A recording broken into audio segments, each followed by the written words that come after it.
So Manchester United have completed the signing of Tyrell Malacia, but now Erik ten Hag has got a problem on his hands. 5 left-backs and only, 2 in the squad? 3 at a push? We're going to go through Manchester United's options at full-back and decide who should stay, who should go, and who should go out on loan. Check it out.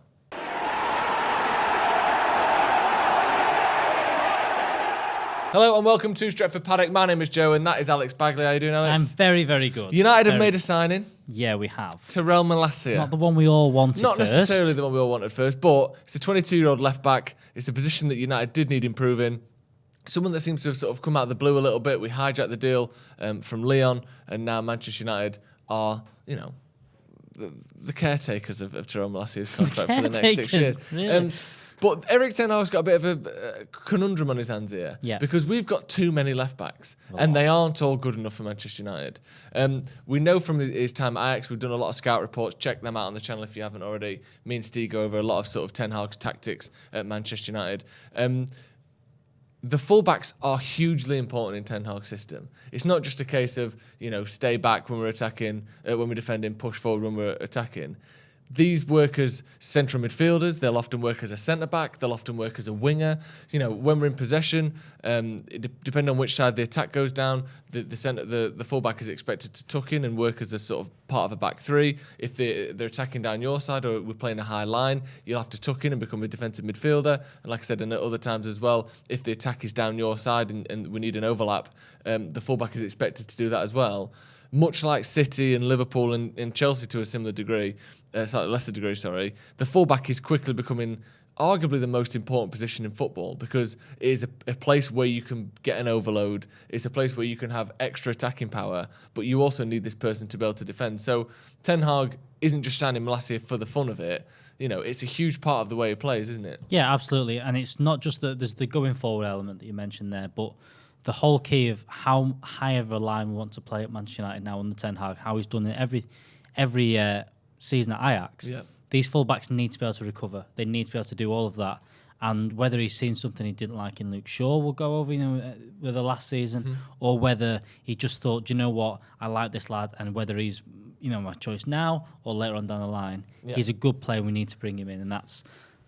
Hopefully we just improve on the right back as well. And that's another video for another day. Yeah. But we definitely have maybe one too many left backs right now. Yeah, exactly. So let's start with Tyrell Malacia then. Obviously, United's newest signing, 22 years old, Dutch fullback. Sort of in terms of a profile, everything I've seen suggests that he's good defensively, very good one-on-ones. He's quite raw going forward, but some of his offensive stats are very good, like shots on target and passes leading shots on target are very high, so he does get the ball in good areas quite well. Defensively, he can be questioned in terms of his positioning, and sometimes relies on his speed and athleticism to kind of bail him out of his defensive frailties and lack of positioning. But he seems to be someone that is exceptionally fast and is learning very quickly. I think that was a key thing of all the things I've watched. He's improving rapidly. And obviously, surely he hasn't brought him in to either be loaned back out. We'd know about that by now. And certainly he's not going to be sold. Obviously, we've just bought him. So, would you put him in that keep category, or maybe even start? Definitely keep him. And I think it'll be a question of start. I think that, Ten Hag's has to work with what he's got. He can't just, get all new players in.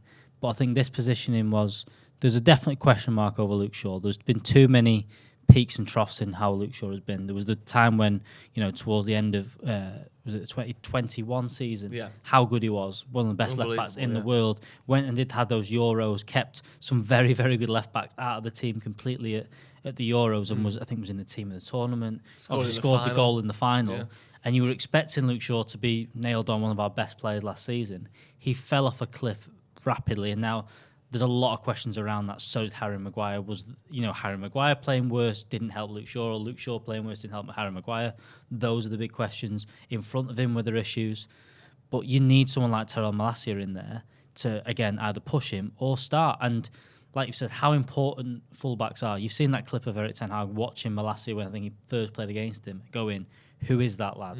Note him down. I like him.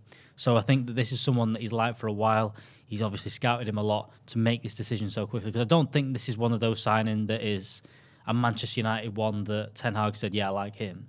This is a Ten Hag. I've seen him. What do you make of him? he will fit, and they've gone out and got him. Yeah, it's a quick turnaround, wasn't it? Yeah. Do you think he'll start? Do you think he will be, first choice, or do you think it's going to be more likely, bench for now, sort of make his way? I'm into hoping because I've got a feeling he might start. I'm hoping it's the system like kind of how City do things, but it's not it's not the Liverpool way of it's Trent and Robertson, they play every single week. Hopefully it's the same way kind of City do it, where you don't, depending on the game, there'll be a different fullback, depending on which centre-half he plays alongside. Maybe Malacia plays more times when Maguire's there because he can recover pace-wise, But when we've got Varane and Lindelof or Varane and Baif, whoever ends up being our centre-half, Martinez, maybe we don't need someone like that, and you'll have Luke Shaw who can maybe push a bit further forward. I'm hoping there's a bit of rotation with it, but I definitely think he'll start a lot of games for United next season. Yeah, me too. Let's move on to Alex Telles then, because he's someone that came in for a similar fee to Malacia 2 years ago. Was it 30 million euros? One of those where, you don't necessarily say it's a waste of money, but he hasn't gone on to prove himself as a first choice player. I think last season when he had that spell where Luke Shaw was injured and then really out of form and Telles started many games in a row, he never sort of kicked on and settled himself in. You know how people often say with Donny, like, if he had a run of games, he'd be great. I think people used to say that with Telles as well. If he has a run of games, he'll prove himself to be an excellent attacking fullback. He had a run of games and he didn't prove anything. There's a lot of reports that he's going to leave. Do you think he should be sold? Would you say, he's 29 years old, we're probably not going to get another level out of him than what we've already seen. Do you think it's time to go for Telles? I think it's enough for Telles. I think he's brought in. I don't know whether there was just a case of we need cover and we've not got anybody else, and he's going to do the job. Obviously, Brandon Williams, which we'll go into in a second, was there. But bringing someone like Telles in, I don't know whether there was an idea of United were going to go to 3 at the back at some point under Ole Gunnar Solskjaer, if all worked out. I think that might have been because he did in toy the back with it of a his few mind. times, didn't he? Yeah. And I think there was something in that where he was thinking about it. And I think that's why Trippier was linked as well last summer, where, look, let's get 2 wing-backs in, maybe covers Maguire's frailties, Varane's frailty, maybe we can play 3 back there, and that might work. And it just didn't happen. It didn't, whether it be injuries or just, don't want to break from what we've got now, it didn't happen. I can't see Telles playing. Look, I think he had a couple of good games last season for United. I think mainly under Carrick he probably showed his best. I think that Arsenal game was one of his best games. Just have this vision of him flying into a tackle and fist bumping a tackle. He was buzzing for those few games when he first came in, but that wore off very quickly. That passion and stuff only got so far when he was constantly out of position. When you can see players like Bruno screaming at him for not being in the right position. I think Maguire had a lot of goes at him. He was a massive issue last season. And the other thing as well is he didn't do that much going forward. No. He's got a good set piece, a good cross on him, but his attacking positioning isn't particularly brilliant. He doesn't really get in behind. He's not particularly dangerous. He didn't really create very much. It's, his supposed strengths weren't strong enough to be, to out sort of shine the defenders he was up against. I think and then defensively, he was all over the place. I think when he came in at the same time Cavani did, and then you even looked at Ronaldo there and you went, someone with Telles who's got a great cross on him, this is made for it. We've got Cavani and Ronaldo. Either of them are going to play. Just put the ball in the box for him. The amount of times he poor crosses, set pieces even. We scored 1 from one of his corners last year. And I mean, there's many issues why United are bad at set pieces, but I just didn't think it wasn't that good. It wasn't like we brought in the next David Beckham on the left hand side to put crosses in. It got to a point where you're like, he is a massive weak point for United last season. The fullbacks really were. And I just think at 29, I don't think he's going to get loaned out. I think that's enough of Alex Telles at United. Me too. Let us know your thoughts in the comments on Telles, because I know he's someone that it was one of those players that was sort of well known around Europe for a long time. Obviously, his time at Porto, primarily, but he was sort of a highly rated player that, and again, I hate to say this, but a lot of people knew him as like a FIFA card kind of player. Yeah. Like he was one of those people that you're not sat around watching Porto. Most people aren't. No. But he was well known because he was good on FIFA, and so people were like, "Let's get him in. He'll be amazing." He's got a great cross. Look, he's got 84 passing for a left back. It's like, well, FIFA isn't real life, unfortunately. No, and he was poor. And we've learned that to our detriment. Let's move on then. Brandon Williams, and I think obviously we've got Luke Shaw still to speak about, but Brandon Williams is a really interesting one because. For, everything we're hearing is that he's going to be loaned out or sold this summer. And to me, from what we've seen on the pitch, that surprises me because presumably we're going to lose Telles. I think, that's not just our opinion. I would assume he's going to leave. We'll get to Fernandez in a little bit, but he's completely unproven. Whether he's good enough or not, we don't know yet. surely you want 2 or 3 left backs and maybe someone like Brandon who can play on both sides. And yet it sounds like he's going to leave. Obviously, he had that season, 19-20 season, was it? Where, or 19-20 season, where he came in and played 30 games or 30-ish games and was excellent in, half of them, very good in some of them, and a bit shaky in a few of them. But generally speaking, was a competent left back that could start games for Manchester United. And then he goes to Norwich, does well there, and then all of a sudden we're getting rid of him. Do you think it's just a case of we might get 15 million quid for him and we want that more than his talent, or do you think he's just not good enough? I think there's got to be something there, because I like what you said there. He can play on both sides, which at the minute, considering how poor our other right-back options are with Delo, Wan-Bissaka, Ethan Laird, there's a massive question mark about his fitness, whether he's good enough, whatever that is. Yeah. Brandon Williams is competent and he's good on both sides there. And I think that unless Ten Hag comes in and goes, you know what, you're not good enough, your ceiling last year was at Norwich, maybe you'll get, if you went to a Fulham or someone that's just been promoted, you'll play a lot of games and you'll have a good career at the end of the Premier League or in the Championship. But I'm hoping there's more out of Brandon Williams because, look, people get, you can't just have passion and all that, but I liked the fact that you always had a tackle going in Brandon Williams. That Hudson-Odoi moment when he flung him over the balls and stuff, you needed a bit of that when United weren't playing the best thing. And next season, there's going to be times when United aren't the best team around. Yep. You need people like Brandon Williams around who are willing to fight for you. The question is Malacia unsure enough? And we're thinking, do you know what? Those two, along with whether Fernandez goes on loan or is around and things like that, is that enough for Manchester United next season? And also, is it Laird and Wan-Bissaka and Delo? Is that enough on that side? Because if it is, then maybe you try and cash in on someone who Premier League proven can do it, is at a good age, and someone, like I said, someone lower down the league might take a chance on him. That's the only thing. But I like Brandon Williams. I'd be happy either way, because I think if he goes, we've kind of looked at him and gone, you're not good enough. But if he stays, I think he deserves his chance. Yeah, me too. Well, go on, I need to push you on a single word answer. Loan, keep, sell. It's either keep or sell. I don't think there's any point in the loan. I think that we're kind of past that point now. Go on then, pick one. Sell. Oh, he's gone for it. I'm going to go sell as well. And not because I don't think he's good enough, because, like you said, if we keep him, he's third choice. And I think he's proven to a point now where, for his sake and for the sake of, getting money for United as well, I think the best thing is probably to move him on, which is a shame because I do think he's someone that's got potential. I think he could play for Manchester United, but maybe he'll never have that, those heights that Malacia could reach or that Shaw has reached in the past. Yep. He maybe doesn't quite have that ceiling, so I can understand why we would let him go. Let us know your thoughts on that. I think Brandon Williams will be quite a divisive topic in the comments because he's someone that we know can play for Manchester United because we've seen it. Speaking of players we know can play for Manchester United because we've seen it, Luke Shaw. Now, let me take you back 12 months, Alex. Go on, set the scene. I think we're sort of partway through the Euros, aren't we? Oh, no, We're just at the end of the group stages of the Euros. Luke Shaw has been sensational for Manchester United for the best part of 9 months, has been sensational for England for that same period, and is now being one of the best players in the Euros in the tournament. 12 months later, he lost his place in the squad to Alex Telles, was sort of persistently injured, rumours of him falling out with people and, not being able to follow instructions, all the things that we saw in the Jose era of Luke Shaw, sort of resurfacing questions around his, his dedication off the pitch and all that sort of stuff. Like, again, I can't say that he did any of those things because I'm not there, I don't know him, and maybe he has a reputation that is unfair. But what I do know is, on the pitch, he hasn't been good enough. Yep. How have we seen such a huge sort of switch between the player that looked like he was coming into his peak, going to finally be the player that we all thought he could be? Attacking wise, he was exceptional. Defensively, he was above average. I think he was never, he's never been a world class defensive fullback, but he was good enough defensively to make up for how good he was going forward. His crossing, his overlapping, he was starting to put goals in his game. I think it was 7 or 8 assists he got as well that season.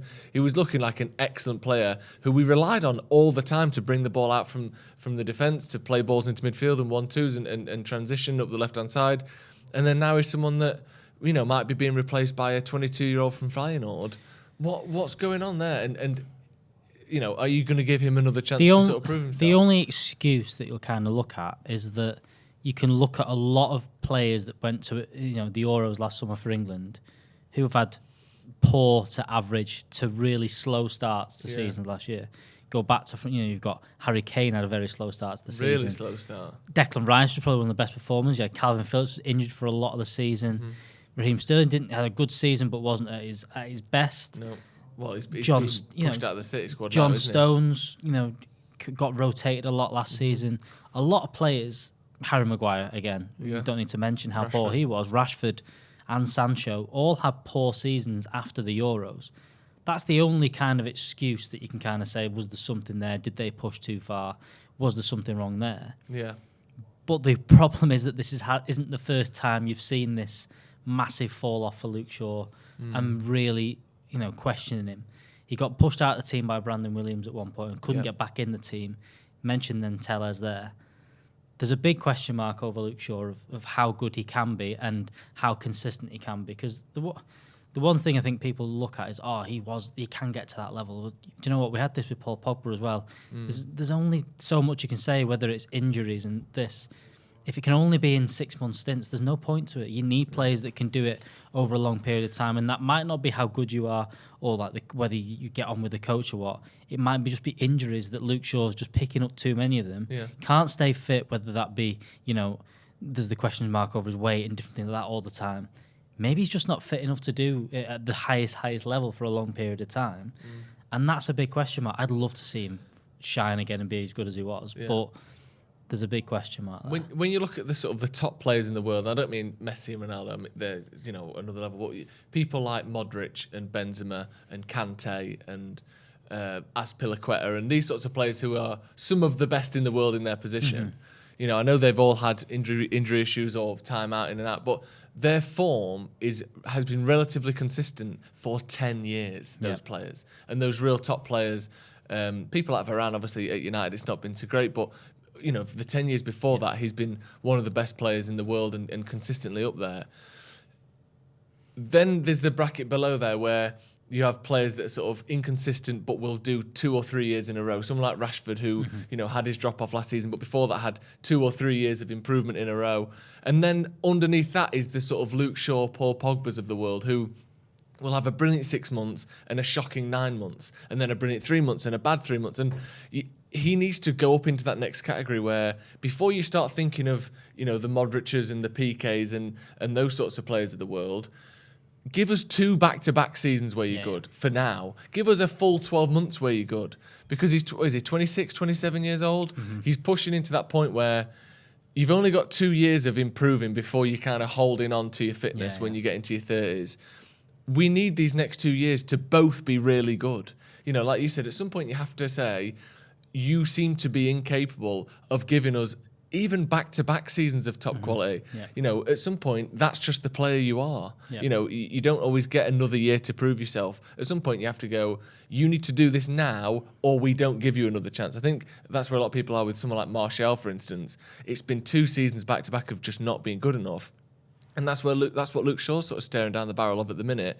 He needs this season to be very good from start to finish, or he might just never be a top player. And not, most people aren't top players, but because we know he's got that potential, that's why it's difficult to sort of face, isn't it? Yeah. Right, so Luke Shaw, keep, loan, or sell? I think it's got to be keep. Yeah. I think mainly because he needs to prove himself. And if he is number 2 next season after Malacia, if Malacia, proves himself as being the starter, then you kind of move him on and try and do that because, look, he's got to prove himself next season and he has to go and elevate himself miles ahead of players to get into it. We've signed someone in Malacia who could, reach that top of the game. He's got to go over and above that. He can't just be mediocre. There can't be a question mark over who is the best left back at the club. It can't be that thing where it's like, you have 10 games because I'm not good enough. I have 10 games because you're not good enough. This sort of back and forth that we've seen him do with Brandon Williams and Tellez, that has to end now. No. You have to. Even at one point, Dalla was playing left back. We have to either get the player we think we have or move on. But I think, like you said, he's obviously going to stay this season, and hopefully we can see the best from him. Absolutely. And finally, then Alvaro Fernandez, who is the current reserve team player of the year, 19-year-old. United bought him in a couple of years ago from Real Madrid. Very promising, sort of. And I wouldn't mention this normally, but tall left back. And I know that sounds like, what are you saying that for? He's 6'1". Why does that matter? Well, like I said, Ten Hag, at Ajax anyway, like to do this system where, when you're attacking down the right-hand side, the defence will shift over, and you'll have your left-back now playing as a left centre-back, and then your two centre-backs playing as a sort of makeshift back three. Obviously, his height and his physicality may well be helpful to him if he is then playing as that sort of ancillary centre-back. Yeah. What do you make of Fernandez? Obviously, we've not seen him, I don't think, barely at all for the first team. I think he's made an appearance, hasn't he? But it was very, limited minutes. Is he someone that you think we should see a loan move forward? Do you think there's a possibility for that, or do you think maybe move him on? I think it's a tough one because he played a lot of this in the under-23s last year, which is that really weird age group where you kind of like the under-18s have the competitiveness of the Youth Cup and they kind of have that bit. And you've got the first team, but the under-23s, if you're not breaking into the first team, it's kind of a mix of people getting fitness back and all these different things, and odd teams getting put together for that squad. And you're never really sure of the level of that, how good they are. Obviously, being player of the season, you've got to have been pretty good and a standout.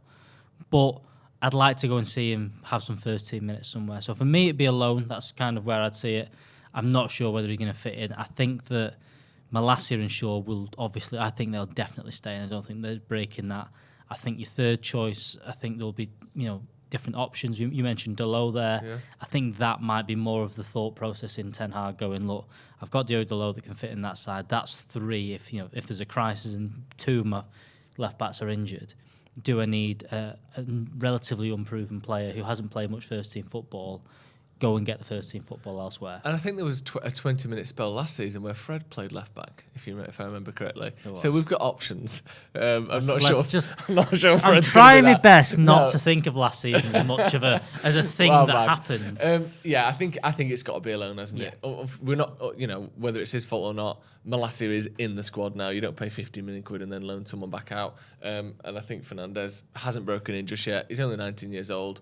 Maybe go to the Championship or a sort of a league around Europe and get him some game time, for a first team, and go from there. But obviously a very promising player and hopefully one for the future. Let us know your thoughts in the comments then. Ten Hag has got a left-back situation that he needs to deal with, whether it's, a good problem to have or, basically a difficulty that he needs to resolve. Either way, there are 5 players there that all want to be playing first team for Manchester United next season. We heard Brandon Williams say it when he was on loan. Thank you for my Player of the Year award or coming third in the Player of the Year, but I'm here to improve for Manchester United. So, we've got some situations that need to be dealt with. Let us know in the comments your thoughts. Who should be the first team left back? Who should we see as that rotation option? And who should leave the club? Hit subscribe if you haven't already. We are heading out on tour next week, so we will be having all of the updates from Bangkok, from Melbourne and Perth and Norway and here as well. Don't we'll forget have the watch-alongs for the games, preview, build up to the Liverpool game on Tuesday, all here on Stretford Paddock, and all of the latest transfer news as well. So hit subscribe if you haven't already. Hit the little notification bell as well, because we go live every time there is breaking news. And if you want to see that first, hit the notification bell. Thank you very much, Alex, for joining me. Thank you for joining us at home. I'll see you in a bit.